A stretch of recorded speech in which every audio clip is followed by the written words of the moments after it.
Good afternoon, Justice Warriors. How are you guys? I'm so happy to be here with you. Let me tell you that I'm not doing that well. So it's kind of a miracle that I'm even on. Let's see. Try to not mess with stuff, but I got to get it just right because that's just the way I am. Let's see. And I try to get it all just right before I turn on the stream, but then it kind of shifts when you turn the stream on. So I'm going to try not to touch anything else because you know how that goes. Anyway, please say hi if you're listening, if you're able to type without jeopardizing your safety. Just so that I know you can hear, I'm so glad that I said that because I think it's going to sound a little bit better. Squirrels, woohoo, girlfriend. I'm so glad that I caught myself realizing that I had not plugged in my mic. So is it better like this, or should I put it right on my shirt? Is it better like that? It's just so annoying. I have enough going on with my shirt every freaking day of my life. You guys, I try not to talk about my problems because you know what I always like to say. If that's my biggest problem, I'm one lucky SOB. So yeah, I'll just share my last live with you guys. I was having like a full blown wardrobe malfunction right before I came on. So I fixed it, I thought, but then I had my freaking shirt on inside out and I could have like blurred out the tag that's hanging down here. But I'm like, you know what? I'm just going to have fun with it. I'm just going to let people see how freaking imperfect I am because like I said, if that's my biggest problem, I'm really fortunate. So yeah, it's rough. It's rough having to deal with, I won't even say what size. So I know there's people who have it a lot worse than I do in that department, but I try to just always be grateful for what I have and focus on the bright side of everything. Like right now, I'm doing pretty well. I landed my ass in the ER on Thursday night, you guys. So that's probably why I had my shirt inside out. Oh, good. I have a really good excuse. I was sick as a freaking dog. So it hadn't fully kicked in until the middle towards the end of my yoga class. And then it hit me like a ton of bricks. I won't go into all the grisly details, but essentially I had vertigo. I did not want to go to the ER, but I texted with my primary care physician and she said, take your behind to the ER. And I was just very grateful to not have to dial 911. So, my husband's a medic. He's a law enforcement and firefighter. He's not a medic. Sorry, I like to be specific. He's an EMT. So anyway, he's a rescue squad, rescue hero, I like to say. He was not working, and so he was able to rescue me from yoga. Oh, my God. So, we did like the full like CAT scan and everything at the ER. It was miserable. And that was Thursday night, Friday morning, and I'm not 100%. So I'm thinking it was food poisoning, but it's probably a lot of things. I think I got food poisoning from some tofu. See, you should not eat that crap, right? And like I said, I'm just really grateful that it wasn't worse because, food poisoning is nothing to laugh about. It can take your life. Especially if it's like E. coli or salmonella or botulism. I mean, I was like reading up on all this stuff on the internet, which you should never do. Google is not a doctor. Anyway, let me catch up with you guys. I just, I wasn't sure if I wanted to share my mishaps with you or not share. And I always want to share. I just don't want to take up your freaking time because we have so much to talk about today. As long as I'm feeling all right and I don't have to wrap it up because I have to run to the toilet or something.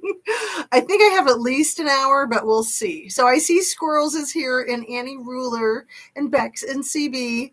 Sound is great. Nothing changed though. Right. See, I think when I have my laptop like up on something, then I don't really need the mic. It's when I have it like down on something like flat on a tabletop, then it messes with the sound. So, But I'll go ahead and leave the mic in. The real problem is if I have the mic plugged into the laptop, but the actual mic has fallen onto the floor and the dog is laying on it. You guys remember that one? That was fun, huh? It's just always freaking something. Do you like my new background? I've been rocking it. So even though I was too sick to do a live, and I almost did a live anyway, because I missed you guys so much. I was like, oh, I can just do a small one. I can just take pictures of my new setup back here. So I'll tell you the tricks that I did. I kind of pulled this forward a little bit, and I have more stuff going on back here. So it's even like darker and more mysterious. I won't go into great detail with all that because we want to talk about our freaking cases, don't we? But we also are going to be giving away Mr. and Mrs. Bunny to Squirrels on Fire because you were the first person in chat. And that's how I was doing it today, Squirrels. So Shanda, you can either have the bunnies or you can have the Squirrel Squad, which is hiding out right here. Let me see if I can light her up for you. Or you can have both, but you can't have none of the above. Oh, I better just leave that. Dang it. Dang it, Nancy. Anyway, I'm not going to touch anything. You know what the squirrels look like. I keep saying I'm not going to touch anything, and then look at me touching stuff. Okay, so Shan, I'm going to send you these squirrels, and I don't even need your address because I'll just send them to your P.O. box. And or the bunnies, because the bunnies was the giveaway. It was going to be to the first person in chat. So I am demanding that you allow me to send you things, girlfriend. Anyway, here we go. I'm going to get caught up and can't hear the difference. Well, that's good. You know, I mean, who needs a mic, right? I don't think your mic is chosen for audio source, but your audio is good. Well, if it wasn't chosen for audio source, you wouldn't be able to hear very well, I don't think, because it's plugged in, but I'm just not going to worry about it. Sound is good. I'll check with my IT people later. Tofu is, no matter which way you cook it, tofu is really good if you cook it in toasted sesame oil and put some soy sauce or tamari in there. But this, I didn't cook it myself, and I think that it had, you know, I think it was just not as fresh as it should have been, let's say. But yeah, I keep joking, like, you know, never again will I eat something called death by tofu, as if that was the title of the dish. Or what was the other one? I can't even remember. Anyway, there's a lot of stuff that I've been remembering to talk with you guys about. So I wrote it all down. And let's start with Meredith Kercher, because that girl deserves so much more justice than she's ever had. And there's a few facts that are like hard facts that people are not aware of. And one of them I just found out in the last 24 hours. That's the one about the CCTV video footage of somebody that looks like it could be her in a trench coat near her house around the time of the homicide. And the person's alone. And that's really key because we'll get into it. But basically, Meredith, she was attacked by more than one person. The evidence suggests, or more than suggests, it indicates that she was attacked by more than one person. But one of those people was probably the one who served, I think, 16 years or something. Rudy Good, he was just released a year or two ago. And then the other person was probably Knox, in my opinion. I think that her boyfriend, Rafaela, anyway, you have to say it different because he's Italian. Like I said the other day, I'll just say it the way I say it, however it comes out of my mouth. I think that he was in on the cover-up, but I'm thinking that the crimes that cost her life, that the two people present were very likely Knox and Rudy. In my humble opinion, let me just say that everything I say on my videos is simply my opinion for the sake of having a conversation, hoping to open up a discussion. learn something, be educational. All videos to date have been made for YouTube. It's an entertainment platform. I've been appreciating Shan and Ninja's videos about YouTube versus Rumble. You know, I like to just try to keep things simple, so I'm probably not going to get in on that scene. But I so much appreciate learning about it, and who knows, maybe I will someday. So the biggest thing with Amanda Knox being guilty, you guys, how many people are aware of the scrape that's on her neck? I believe it's right here. It's about an inch long and it's really red, and you can see it in any of the photographs of her that are at the right angle from the very next day. And you can probably see it on her neck for the next few days. But I never knew about that cut on her neck until I did some of the deep diving with True Crime Rocket Science. And I have a correction to make. He has not written 3 books about Meredith Kercher's homicide. He's written 6 books now. I think it was probably 3 when I was doing all the deep diving a few years ago. And then since then, maybe he's published another 3. But whichever it is, the man is just a wealth of a resource for information on the Meredith Kercher case, the Rust case, a lot of the cases that I'm very interested in that not a lot of other channels focus on that much. So right now, you guys will be very glad to know that Hannah Gutierrez-Reed is getting her sentencing right now as we speak. And I hope she gets the heaviest sentence of all, because she's trying to get like probation. Disgusting. Absolutely disgusting. Anyway, I don't want to lose track of my people. Bex, what up? And Mr. Marky Mark, you mean the squirrel seance? Squirrel. That's awesome.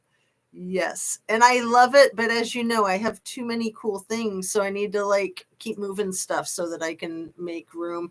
And, you know, I don't want there to be clutter. And there's definitely a certain amount of clutter. Less is more. So I'm sending you the squirrels. And if you want, I'll throw the bunnies in there too.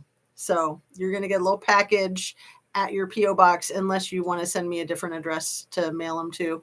And I don't mean to be so pushy. It's just that I tried to give her the squirrels before and she wouldn't take them. And yeah, my son might be able to do a 3D printing of them, but you know, maybe we can send you the 3D printer and the squirrels and you can start mass producing them. And I'm kidding, but there's truth to every single joke, isn't there? So let's see. What else about the want to follow up on P. Diddy. I want to follow up on R. Kelly. I finished my R. Kelly homework. I'm pretty sure I finished the entire 3. Sick over the weekend helped me like focus and things, but I might have been falling asleep too. So I might have missed little parts here and there. Anyway, there was a rumor that Disney bought Epstein Island, you guys, and I want to let you know it's completely BS. I think there was also a rumor that P. Diddy was like the new spokesperson for Disney or for Epstein Island or something like that. Complete and utter BS. We have to be really careful, and Ara's been great at hitting this home. The telephone game, you know, the rumors. Like somebody might say something sarcastically. You might turn on one of these YouTube channels that is a satire channel, not realizing that they're just being preposterous. And so there was a situation like that with the information about Disney repurposing Epstein Island for little kids. And yeah, in this crazy world, it almost seems believable, but we got to be careful about our sources. Just because you saw it on the internet doesn't mean it's true, even if you've seen it multiple places. Information gets distorted. Let's talk about Meredith Kercher. She had 47 injuries on her, allegedly. Over 40 injuries. That information has been printed in newspapers as being 47 stab wounds, which is not accurate. It's 47 injuries. It's more like 7 that were cuts, and 2 of those were to the throat and could easily have been the fatal blows or were the fatal blows. But let's talk about one of the things that this brat Knox said to, I don't know if it was to reporters or I think it was to friends, like outside of the law enforcement, the police station, when someone said that they hoped that Meredith hadn't suffered, and Amanda snapped her freaking, I think it was the effing, her effing throat was cut. How could she have not suffered? That's really important, not only because obvious reasons, but the people that hurt Meredith were cutting her torturously before the fatal injury. It makes me think of Nicole Brown Simpson too, because she, trigger warning, she was practically decapitated, for anybody who's not aware of that. And I don't think the lovely Meredith Kercher, but it was a lot of the red stuff. There was a lot of cleaning up. There was just a lot of evidence, and some of that evidence ended up in the kitchen drawer of Raphael. Let's just call that Raphael Scout Show or something like that. Anyway, he's from southern Italy. I did some research, but I always have trouble speaking.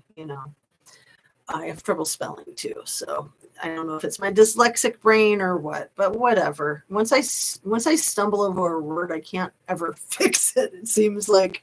So Raphael had a kitchen knife in his kitchen drawer that had not just Ms. Kercher's DNA on it, it also had Ms. Knox's DNA on it.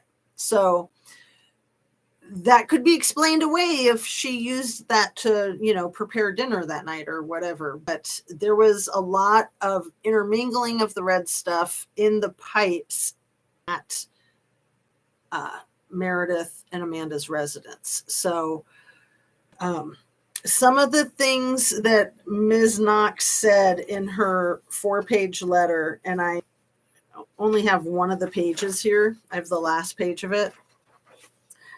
And maybe it's more like 3-page letter because the end is just like that much at the end of it. I can't remember if this is,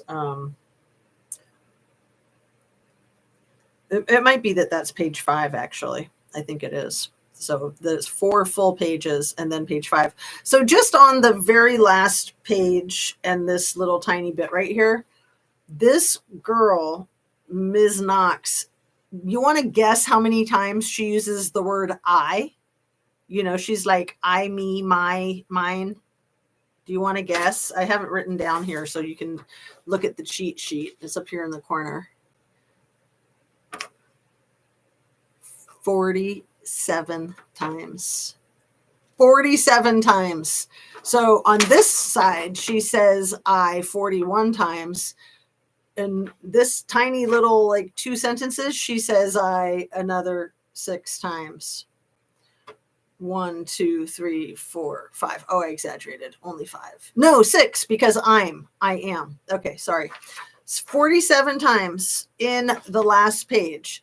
So I want to go through the other 3 pages and add up all of those I's, but I didn't want to keep postponing coming on to my live with you guys. She only says me 7 times. She only says my 6 times. That's just in the 1 page. That's not in the whole thing. I, me, mine. It reminds me of Finding Nemo. Mine. The seagulls. Anyway, again, in the 1 page, the girl asks 8 questions. The whole purpose of her writing this was to answer questions. In the 1 page, she puts 8 questions back on law enforcement. Why did Raphael lie? Or for you, did Raphael lie? Why did I think of Patrick? Is the evidence proving my presence at the time and place of the crime reliable? If so, what does this say about my memory? Is it reliable? Is there any other evidence condemning Patrick or any other persons? Who is the real Red Rummer? This is particularly important because I don't feel I can be used as condemning testimony in this instance. And she continues with the I. So that right there is 1, 2, 3, 4, 5, 6, 7, 8. That's all 8 of the questions. But again, just in the one page. So I'm going to do a little math on the rest of it. The girl is out of control. Out of control. And some of the things that really make her look guilty, some of the crazy things she says and does and has said and done, but continues to say and do. And let me alert you, if you didn't already know, that she had a $3 million book deal when she got back from Italy, when she was released after her 4-year sentence. $3 million. And I'm going to bet you she's made at least twice that much since then, because all she does is try to capitalize off of her fame and fortune off of this roommate's demise. It's awful. I feel very strongly that she is so guilty and that she is just gloating and that she cannot stop herself and that she's going to end up going toe up, that she's going to, we are all our own worst enemies. But in her greed of trying to clear her name completely and entirely, and instead of saying something to the effect of, we know now that Patrick didn't do it, and I'm sorry, because her words cost him his business, his home, a lot of money, a lot of hardship, and at least 2 weeks behind bars, at least. And he was married and had kids. So, one little white girl pointing the finger at a black man is not a good look. It doesn't matter if you're in America or Italy. It's not a good look. It's happened way too many times. But that girl did it, and it ruined his life. Thank goodness, temporarily. But why hasn't she retracted her statement? Why hasn't she apologized? Especially because that's what they're in court about. So the thing that she is in court about right now, today, and starting at the end of last week and probably all through this week, I don't remember how long it's supposed to be going for. The only piece of evidence in the court proceedings that they're doing right now over there in Italy is that 4-page letter that I read to you in the last video. That's the only piece of evidence that they're addressing. Because in Italy, slander is a criminal act. In our country, it's not criminal, it's civil. It's illegal, but it's a civil matter, not a criminal matter. There, it's a criminal matter. So why that person is treated like a princess with kid gloves is beyond me, other than the fact that she was a money-making machine for CNN. And that's what it all comes down to in the end. And it's just disgusting. Meredith lost her life. She was tortured. She was essayed. Probably, in my opinion, Ms. Knox was the one who had the idea. She swears that she did not go over there alone, but her stories don't add up, and she puts herself in the apartment, or the villa, whatever you want to call it, because it's like an apartment upstairs with 4 bedrooms that were all female, and then an apartment downstairs with 4 bedrooms that were all male. And then keeping in mind that Meredith and Amanda were sort of competing for the attention and affection of the same boy downstairs. And I wrote down his name. Let's see if I have it here. It is probably in the other notebook. That's, again, the problem with having more than one notebook. But let me see if I have it. No, I don't think I do.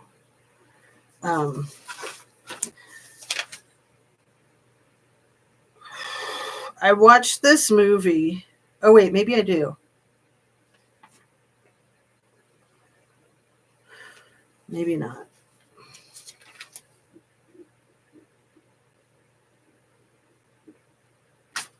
I watched this, was it like 48 Hours? Or it was a movie like that, but I think it was an actual movie called I Was Killed by a Rich Kid, or Just Killed by a Rich Kid. It's about a 17-year-old boy named Yousef Makki, Makki. It was on Prime Video. So Yousef, Yousef Makki, and I'll put all the information in the description later today when I can, if I'm not back in the ER. Shouldn't joke about it. Anyway, his unaliving was by knife in the streets in a rich suburb outside of Manchester, UK. And it reminded me a lot of what happened with Kylie Rodney and what I think may have been happening with a little rich boy and a little rich girl that were at the party around Kylie when she lost her life.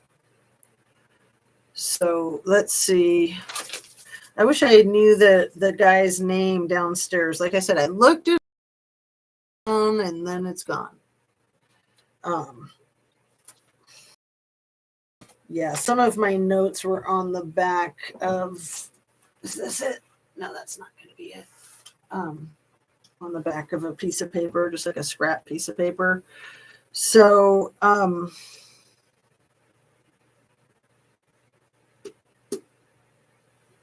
Amanda says that all the things that make her look really guilty are just her poor social skills. Like laughing and making out with her boyfriend and doing the splits. And I think it was like headstands or handstands at the police station. It wasn't cartwheels. And she's really and stretching and stuff, just her bad social skills, right? She just doesn't know how to act when somebody's deceased. Like everything about her demeanor is 100 scared. She's not sad. She's just like bratty and belligerent. It's all about her. In my opinion, she has the Charles Manson eyes, worse than Charles Manson in some of the photographs that I've seen of her. She definitely does the Laura Ingalls thing too. She's like the Dr. Jekyll, Mr. Hyde. Those are the scariest types of psychopaths, the ones that can hide it really well. She has 2 small babies now, you guys. 2 small babies. I just can't. I just freaking can't. Let's see if there's anything else that I want to say about that case before I switch over into O.J. Simpson for a minute.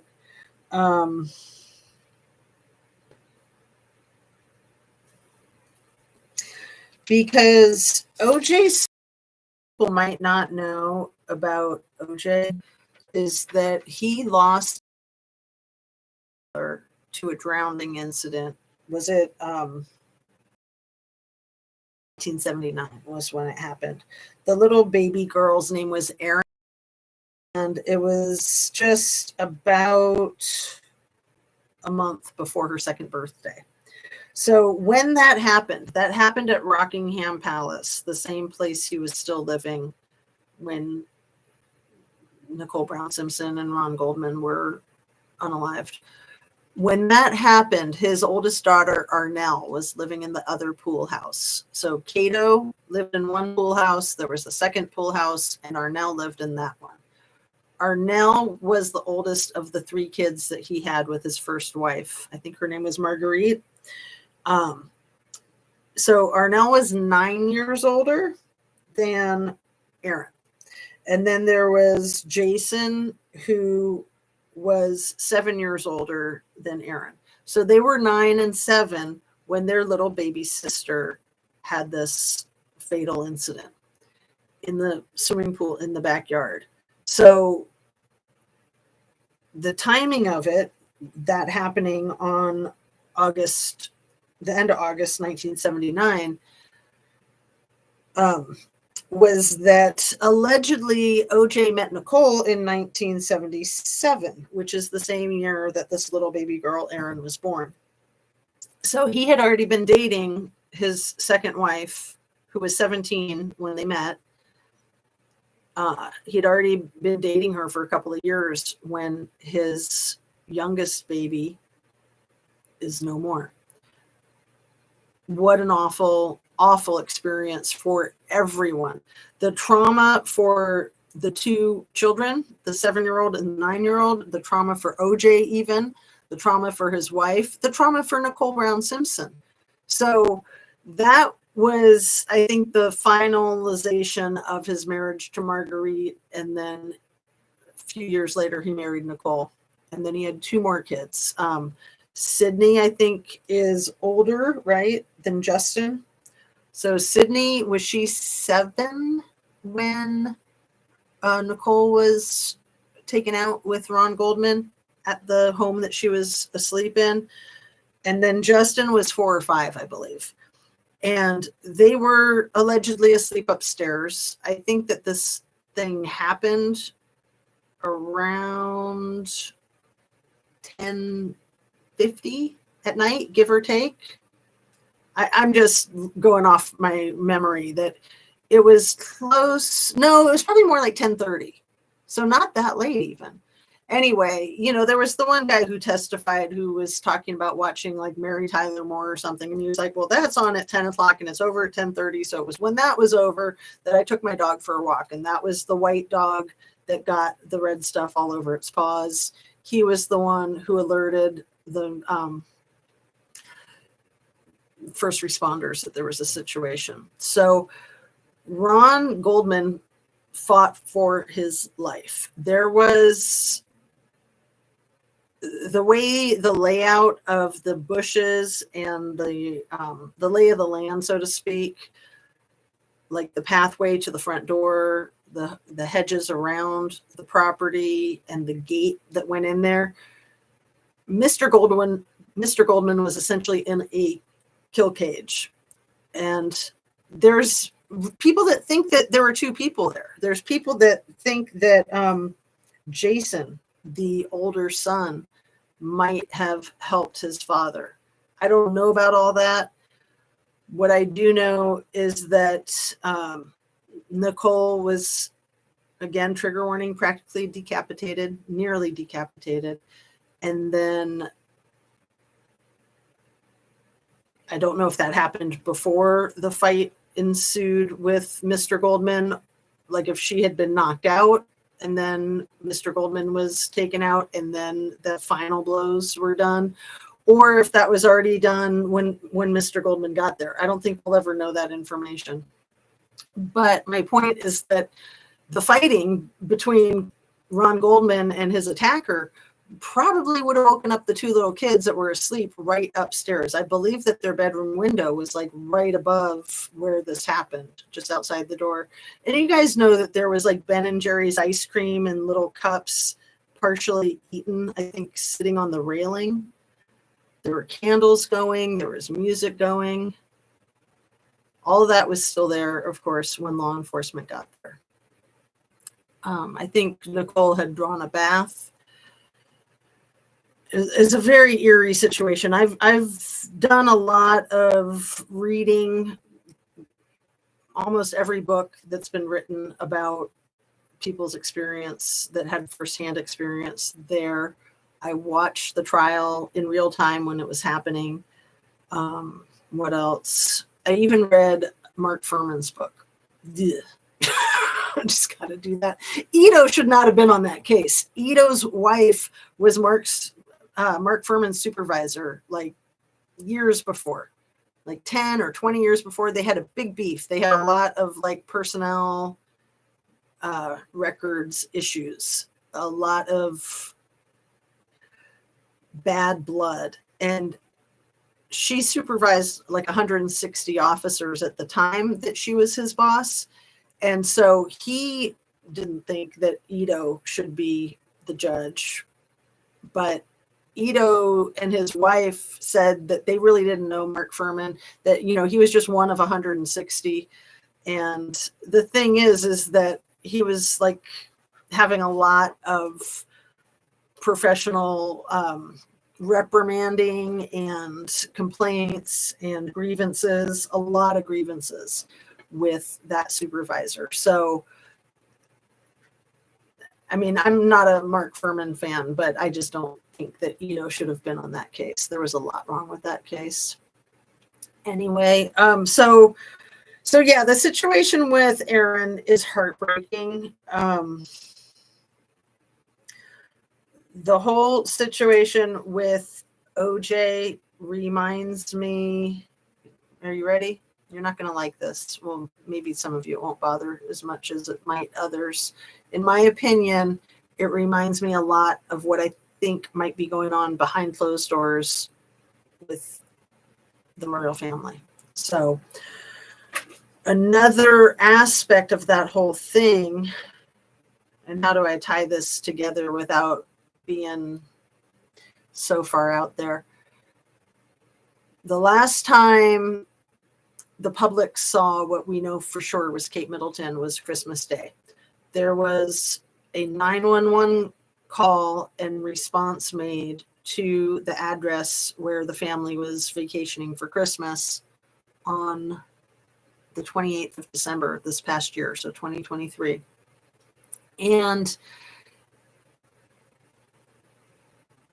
the crises happen around the holidays. Normally, there's more crisis after the holidays. Like, people have like tried so hard to hold it together and to, you know, deal with people in their family that they don't necessarily like and put on a happy face. And then you have in the psychiatry world what we refer to as the holiday fallout for the whole month of January. It's a very tough month, mental health wise, very tough month. And then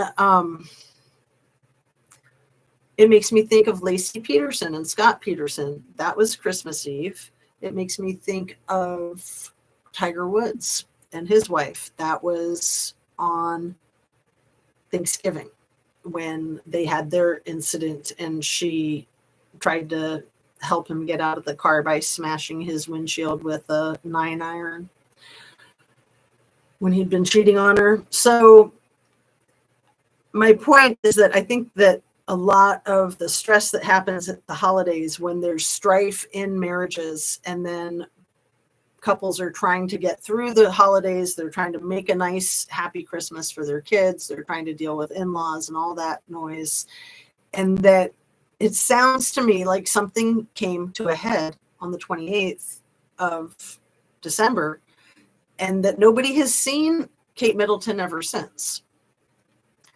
So that's my concern, is that there was a domestic violence situation. So, you know, it's just so sad how these people want to control each other. It's the controlling element with all of these crimes, with the SAs. It's not so much an act of sex as it is an act of violence. And the whole thing with being a perpetrator is having a victim and trying to control another person. And then perpetrators lash out and explode and get violent when they're challenged and they're not able to control their victim. So it just makes me so sick. But in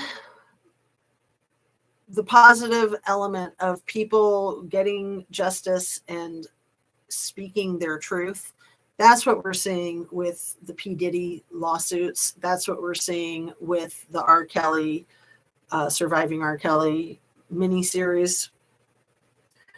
Speaking out and reclaiming your power is extremely healing. It's It feels great, but it heals. The information heals.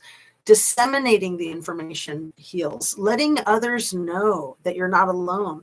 Like, the isolation is such a huge element of abuse. And abusers always isolate their victim. And for a victim to know that they're not alone. And it's interesting, as I'm saying this, I'm thinking about how the artificial intelligence video of Kate Middleton talking about her cancer, at the end of it, she went into that.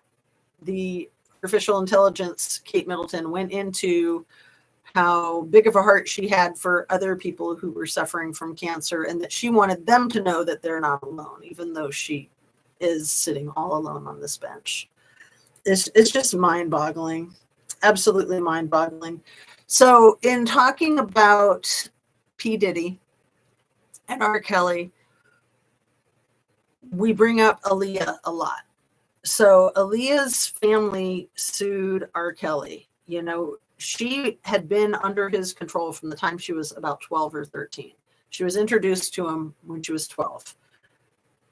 He had full control over her for at least a couple of years, when he then married her when she was 15, you know, falsified documents to make it look like she was 18. He was 27 at the time. And then when her family found out, and that was so that he could be basically her guardian and have her terminate the pregnancy that she had, because that pregnancy implicated him for the crimes that he'd been committing against her.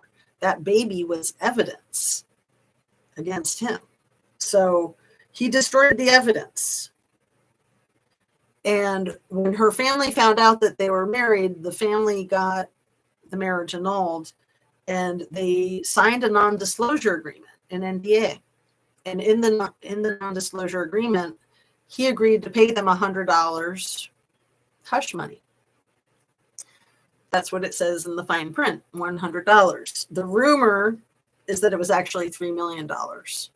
So when she passed away in that tragic plane crash 7 years later, around 7 years later, when trying to fly back to Miami from the Bahamas, I don't know, maybe some of you do know, if there were rumors about her speaking out, or, I mean, I wouldn't think she would write a book since she'd signed the NDA, but it might be that it was just mechanical errors that caused that plane to go down, and it could very well be that that plane was sabotaged. I think a lot of people in the industry think that the plane was sabotaged.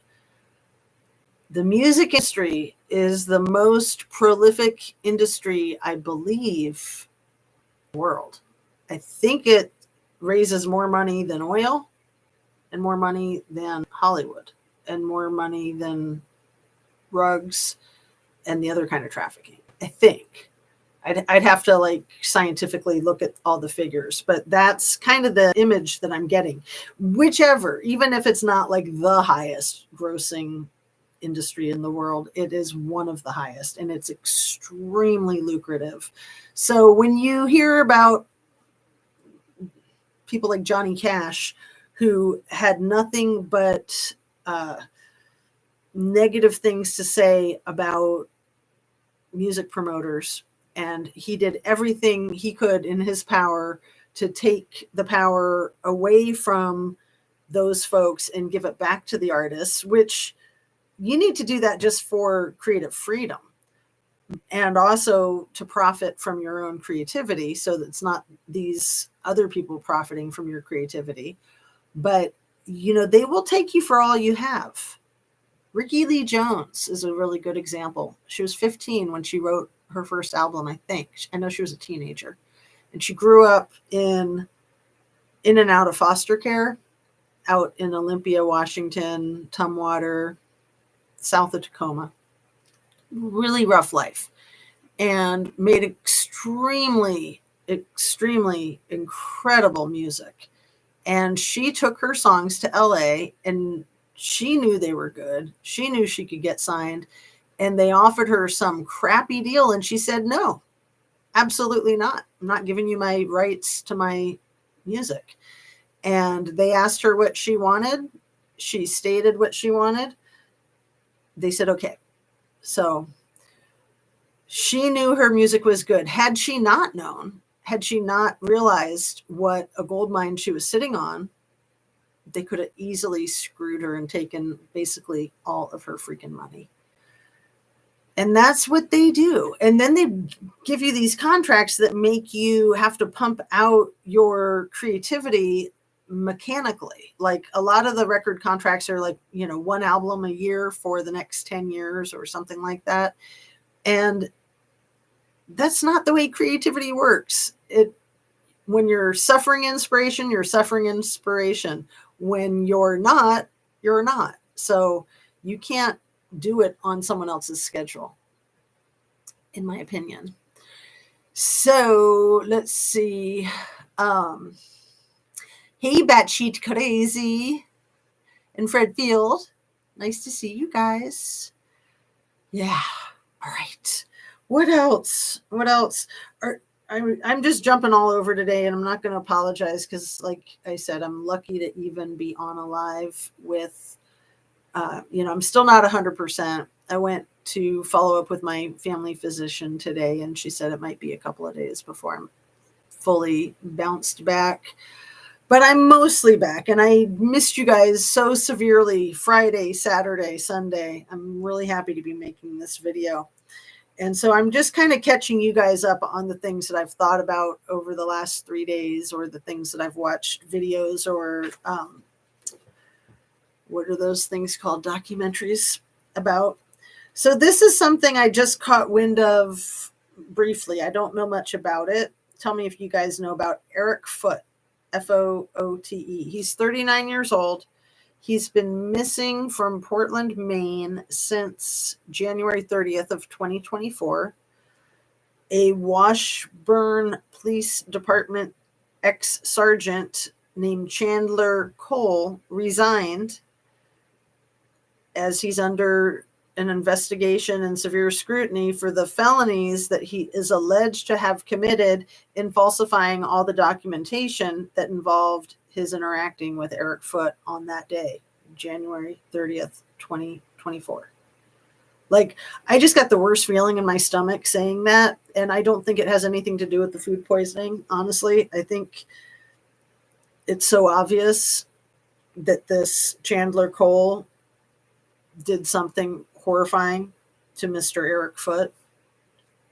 And just gleaning what little I've gleaned about the case, it seems as though this 39-year-old man, Eric Foote, was probably functioning at a much lower age range mentally and emotionally, maybe like a Forrest Gump kind of thing.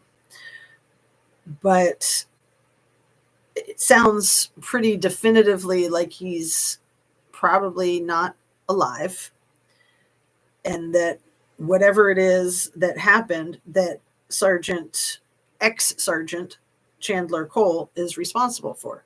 So he's resigned, but will he get charged? Will the mystery be solved, and will he get charged? Because these things happen way too often, you guys. Way too often. The fact that Eric Foote is a white male may help in the department of misogyny and racism, that maybe there'll be a less difficult path to justice.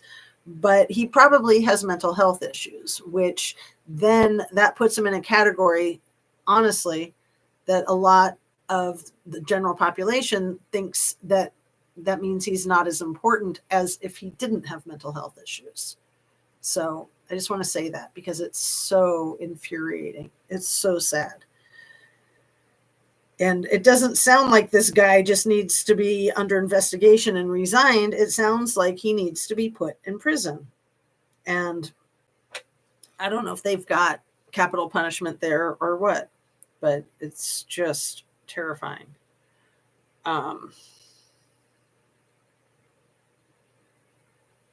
Illuminated Mind, thank you for all your great videos. Thank you, Shanda. Thank you, Ara. Thank you, Ninja Chihuahua. Illuminated Mind asked this question in one of her last videos, maybe the very last one. How come Kylie's texts to her mother are not part of the official timeline? Which made me think, how come Kylie's texts to Jägermeister are not on the official timeline? This is elementary. This is basic. The lack of that information on the official timeline, to me, is criminal activity of the law enforcement officers who worked on this case, Sam Brown. Straight up.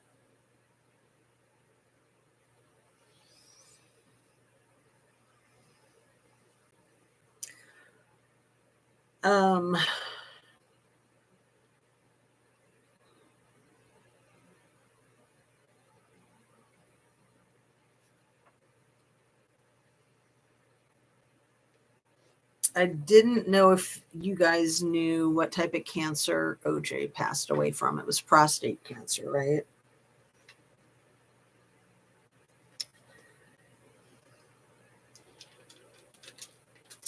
So sad what he's put his children through, what he's put the freaking world through. See, this is what I'm talking about when I talk about these narcissists that don't care who they hurt. They don't care how many people they take down. It's all about number one. It's just, they're just, so they don't care that they inconvenience an entire jury, an entire courtroom. They don't care that they throw monkey wrenches into the lives of their own freaking children, their own family. They don't care about anybody but themselves. And the people that act that way, Amanda Knox is one of them. Scammy Smith is one of them, in my opinion. Nicole Kessinger is one of them. They don't care. They will just bald face lie, and they know they're lying, and then they get that duper's delight. Crap like that is so infuriating. Anyway, let me look at my phone real quick. I gotta see if yeah. And where's my water here? I'm all right. I'll get through it. How long have I been on? Almost an hour, and I've been fine so far. Now I'm probably going to crumble, so hold on. I've been taking it really easy. Like hardly driving. Driving to the doctor today was a challenge, and she's only 10 minutes away. So what else, you guys? Sandra Lankford, I need your address to send you the ironing board. Let's pull that adorable little ironing board back into the picture. So I was going to be giving it away today, but instead I gave it away to Sandra at the end of the last live because she was like, oh, I love that so much. So it's too cute, isn't it? Absolutely too cute. So I need her address. I need the person's address who won the little Bobo tea earrings with the big fat Bobo tea straws. I think they're in the other room. I've got the little Evian water bottles right here that are going to be sent to Annie Ruler, but she's out of the country right now, so it's okay for me to take my time, she said. All these cute little miniature things. Too much fun. So I'm just going to keep giving away fun stuff, jewelry and home decor, just goofy stuff, you know, because I got to be the first true crime home decor jewelry yoga channel ever. That's my goal in life. So it's good to have goals, right? I'd love to see that. Excuse me. Not heard of this. Portland, Maine is 40 minutes from me, Bex. Yeah, let's look it up. Let's follow this case because this type of law enforcement officer is the grossest type. Sergeant Chandler Cole resigned under investigation from Washburn Police Department He's alleged to have committed the felonies of falsifying documentation when he had Eric Foote in his custody. So Eric Foote has not been seen since January 30th of 2024. 39 years old. Let's see. And yeah, just be careful of this guy, Sergeant Chandler Cole, ex-sergeant. But still, it's so sad that he accomplished enough to achieve that rank, and then he's out there allegedly creating false documentation, fraudulent documentation for the court system. That's a felony. So if you get charged with forging documentation for the courts, you will be decommissioned and unable to practice law enforcement in the United States. So there's not a entity that oversees decommissioned officers, but anytime that you apply for a job, say in a new state, if you've been decommissioned in one state, they're going to find out about you having lost your credentials, and that disqualifies you from any other positions like that. You can go to Dubai, you can go to another country and be law enforcement there, but yeah, you should not be able to land another job in law enforcement in this country. But unfortunately, there's not a body that oversees that to make sure it's just state by state. So it makes it harder, just like with doctors and with mental health professionals. When people do unethical, illegal things, they usually just lose their licensure in that one state. They rarely get prison time, and they pretty much just pack up, move to a new state, and start over. And it shouldn't be that way. It shouldn't be that easy for people in positions of power to re-abuse. Michael, hello. Have I haven't been doing enough pinning of messages. So in regard to narcissists, hey Sherry, nice to see you.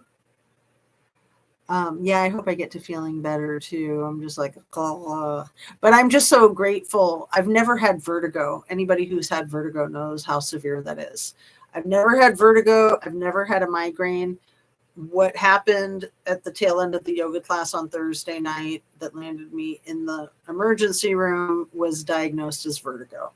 And, you know, the physician and myself, we think that it was vertigo from the food poisoning, but, you know, we might not ever know. And what all that matters is that I'm freaking better. I mean, it was so awful. Sandra says, I got tied up caring for my neighbor's dog. Well, just email me your address, please. justicatooz@gmail.com, because I am really excited to send you that ironing board, my dear. I just looked it up. USA Today says Chandler Cole was arrested today. No, I did not see that. That's so cool, Bex. I'm so happy. Keep these dirt bags off the freaking streets. Wow. And so they must have a lot of evidence against him. I'm trying to tag that one. It's so frustrating there. Wow, that's phenomenal. And so, yeah, I did see that dirtbag from the Rust set. What's her name? Little dirtbag that was the armorer, Hannah Gutierrez Reed. So you guys might have heard this in the one video where I discussed. That's funny. Disgust and disgust. I never realized they sound the exact same. I discussed a disgusting situation. No, a disgusting person. It's really, you know, I don't want to shame Hannah Gutierrez Reed for being the product of her mother's infidelity, but I think that it is potentially relevant to her sour and just extremely disrespectful badassery attitude. So Hannah Gutierrez Reed was raised by her mother's husband that her mother was married to when her mother cheated on him and got pregnant from someone else. And then Mr. Reed, I forget his first name, the one who's the like a very, very well-known armorer in Hollywood, he raised Hannah as his own. So what age was she when she learned that the person that was her father wasn't her father? It's a really traumatic thing for somebody to come to terms with, even if they were told in a very gentle and healthy way at a young age. I mean, typically you want to tell a child that at the earliest point possible in their development so that they're not growing up with a lie, so that they understand. But you don't want to tell them when they're too young because they won't understand. And it's going to be hard.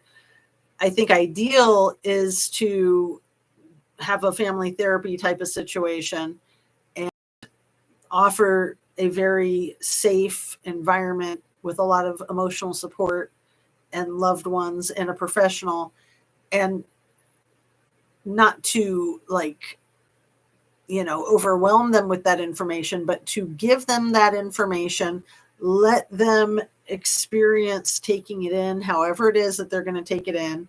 They might be angry. They might say, so what? Could be anything in between. Just allowing them to understand where they came from. Because if you raise somebody telling them that this is where they came from, and then they find out by mistake eventually that that's not where they came from, that creates a lot of emotional instability and rage.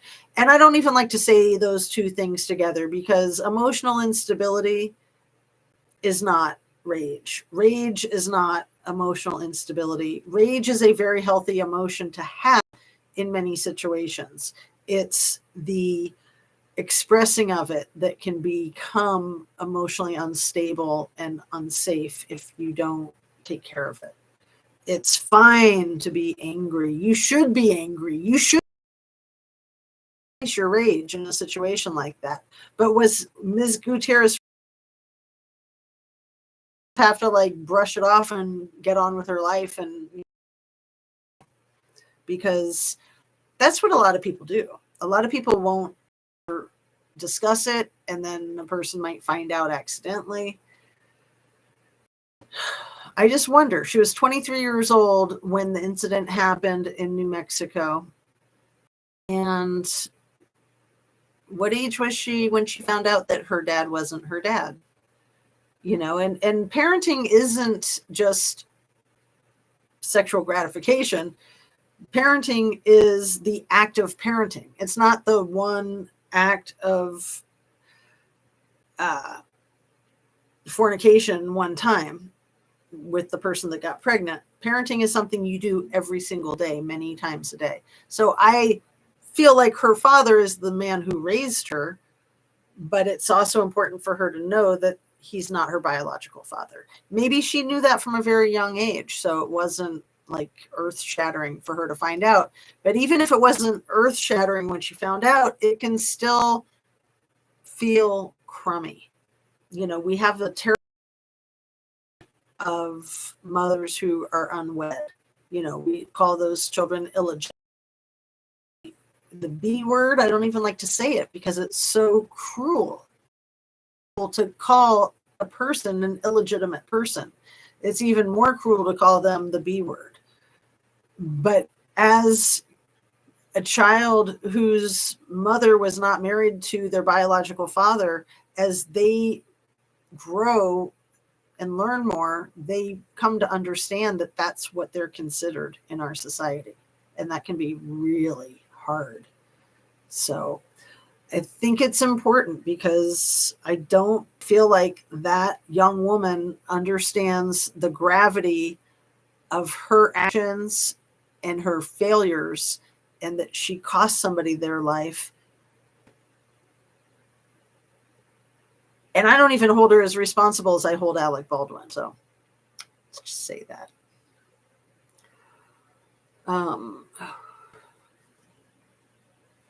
1:24 today is when the article was published. Thank you, Bex. The article about that police officer. See, it's really rare that police officers get arrested for their crimes.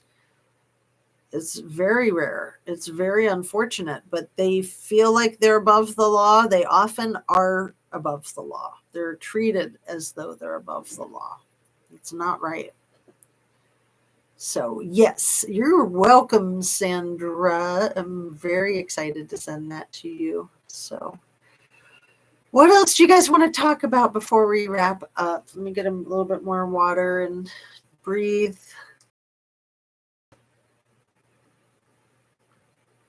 It's about time a law enforcement officer is arrested for their crimes. Exactly. And let's see if he gets prosecuted to the fullest extent of the law, because, you know, he was getting paid while he was doing what he was doing too.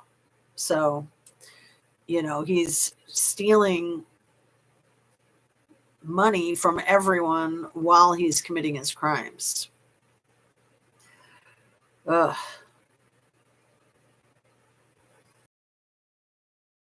Really happy to have made it over an hour. Thanks so much for being here. Please make sure you're still subscribed. Share the video if you like it. Turn on your notification bell to ring if you like. And what else? The creepy old thumb. Ta-da. There's the creepy thumb.